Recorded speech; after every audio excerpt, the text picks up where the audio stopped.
Allah SWT, maka majelis ini majelis perenungan berpikir. Begitu tingginya nilai fikir ini, sehingga suatu saat yang mulia Nabi Agung Muhammad SAW bertemu dengan seorang sahabat yang juga sepupu beliau, yaitu Abdullah ibn Abbas radhiyallahu anhuma. Ketika itu Sayyidina Abdullah bin Abbas radhiyallahu anhuma ditanya oleh yang mulia Nabi Agung Muhammad SAW, wahai Abdullah, apa yang sedang engkau pikirkan?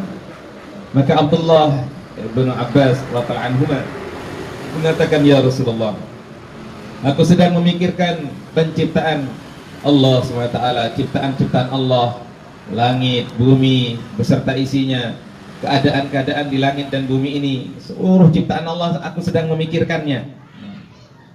Maka memikirkan ciptaan-ciptaan Allah ini juga satu amalan perenungan untuk mengingatkan kita betapa agungnya Allah yang maha menciptakan. Allah menciptakan langit, menciptakan bumi, menciptakan cahaya, menciptakan kegelapan, menciptakan pohon-pepohonan, menciptakan tanaman-tanaman, tumbuhan, hewan, ternak, semua ciptaan Allah SWT. Dan tidak ada habis-habisnya. Dari awal diciptakan sampai hari ini. Bahkan manusia juga Allah ciptakan miliaran, berganti-ganti hidup. Ada yang sudah meninggal, ada yang lahir lagi, ada yang meninggal lagi, terus begitu. Tapi dengan cirinya masing-masing, dengan khasnya masing-masing, semua punya khas masing-masing dan tidak habis stok di sisi Allah Subhanahu wa Ta'ala. Ini pikir mengenai ciptaan Allah. Itu yang dipikirkan oleh Sayyidina Abdullah ibn Abbas. Yang mulia Nabi Agung Muhammad SAW begitu gembira dan menghargai pikir ini sehingga beliau mengatakan, wahai Abdullah, sesungguhnya pikirmu ini lebih baik daripada ibadah 1 tahun. Baik dari ibadah 1 tahun yang tanpa memikirkan ciptaan Allah ini. Nah, kalau ibadahnya ini sekalian memikirkan betapa agungnya ciptaan-ciptaan Allah, maka berlipat lagi pahalanya. Maka Allah SWT kemudian yang mulia Nabi Agung Muhammad SAW bertemu dengan sahabat Abu Hurairah radhiyallahu ta'ala anhu. Ditanya, Abahir, apa yang sedang engkau pikirkan? Maka Abu Hurairah radhiyallahu anhu menjawab, ya Rasulullah, aku sedang memikirkan sorga. Allah menciptakan sorga dan kenikmatan-kenikmatannya, neraka dan penderitaan-penderitaannya. Ini yang sedang aku pikirkan, ya Rasulullah. Ini juga satu anugerah. Mau memikirkan sorga, mau memikirkan neraka, ini juga satu anugerah. Karena saking beratnya fitnah di akhir zaman, orang seakan-akan mau melupakan akhir cerita hidup ini. Perasaannya hanya di dunia saja, udah yang terserah, yang nanti-nanti saja. Seakan-akan tidak ada akhirnya. Maka mau memikirkan sorga, mau memikirkan neraka, ini juga tanda kebaikan-kebaikan ada dalam hati seseorang. Karena orang yang mencintai sorga itu tampak ada tandanya. Orang yang takut dari neraka juga tampak ada tanda-tandanya. Kalau orang mencintai sorga, ingin masuk ke dalam sorga, tentu hari-hari dia berusaha agar Allah kasihan kepadanya, sudi memasukkannya ke dalam sorga.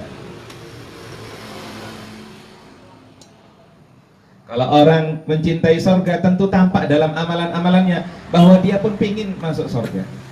Maka teman-teman kita dalam usaha bersama, usaha sama-sama, kerjasama dalam usaha ini, orang bertanya, kenapa ini orang-orang dakwah jaga sholat berjamaah, kemudian khurut, maqami, hidupkan taklim, ngajak orang, ngajak istrinya, didik anak-anaknya, kenapa ini? Kita boleh jawab, kami ini belum baik, kami ini orang belajar berusaha baik, mencintai orang-orang baik, senang dibimbing orang-orang baik, walaupun kami belum baik. Kami ini mudah saja, kami ini memang sedang merayu-rayu Allah agar Allah sudi memasukkan kami ke dalam surga, menjauhkan kami dari neraka. Memang saya ini bukan orang baik, belum jadi orang baik, bukan orang soleh, tapi saya ingin tunjukkan bahwa saya ini betul-betul pingin dimasukkan ke dalam surga. Dan takut kalau dimasukkan ke neraka, kelihatan takut. Karena kalau orang-orang ditanya hari ini pingin masuk surga, semuanya pada pingin, tapi melihat amalannya seakan-akan tidak mau masuk surga. Kalau ditanya, Pelunggu takut sama neraka? Takut. Tapi kalau lihat amalan-amalannya, malah seakan-akan menantang pingin dimasukkan ke dalam neraka. Ini kan ajaban. Ini sungguh hal yang ajaib, aneh tapi nyata. Lisannya pingin masuk surga, diajak sholat malah marah-marah. Bagaimana ini? Allah SWT, orang yang pingin masuk surga itu ada tanda-tandanya. Ada tanda-tanda, dan orang yang takut dari neraka itu juga ada tanda-tandanya.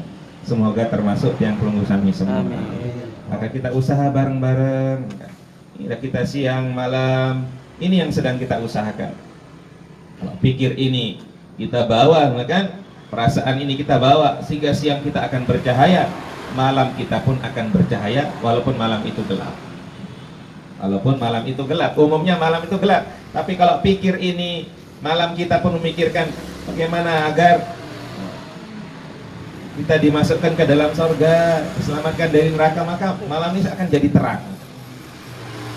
Di rumah, kalau ada pikir seperti ini, maka rumahnya akan bercahaya. Di toko, kalau ada pikir seperti ini, maka tokonya akan bercahaya. Di sawah ladang, kalau ada pikir seperti ini, maka sawah ladang akan bercahaya. Di kantor-kantor, kalau ada pikir seperti ini, maka kantor-kantor akan bercahaya, sehingga semuanya dalam suasana kebaikan. Dalam suasana kebaikan. Di pasar-pasar, kalau pikir ini ada di pasar-pasar, maka di pasar tidak akan ada tipu menipu, kebohongan-kebohongan. Karena saya ini pingin masuk surga, tidak berani nipu-nipu. Tidak ada saling marah-marahan, perkelahian di pasar hanya gara-gara harga. Kenapa? Saya ini pingin masuk surga, takut dari neraka. Tidak ada yang mengurangi timbangan, malah mau melebihkan semuanya. Untuk melebihkan untuk orang. Kalau untuk dirinya, dia ingin yang biasa, tapi untuk orang dia lebihkan. Kenapa? Karena pingin masuk surga, menghindar dari neraka. Maka Allah SWT, inilah pentingnya pikir ini. Sehingga yang mulia Nabi Agung Muhammad SAW, beliau bersabda, wahai Abahir, pikir yang seperti ini lebih baik daripada ibadah 7 tahun.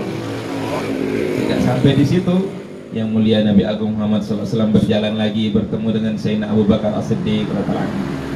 Maka Sayyidina Abu Bakar As-Siddiq ditanya, apa yang sedang kau pikirkan? Maka beliau menjawab, ya Rasulullah, aku sedang memikirkan bagaimana seluruh umat Tuhan masuk ke dalam surga dan diselamatkan Allah dari neraka.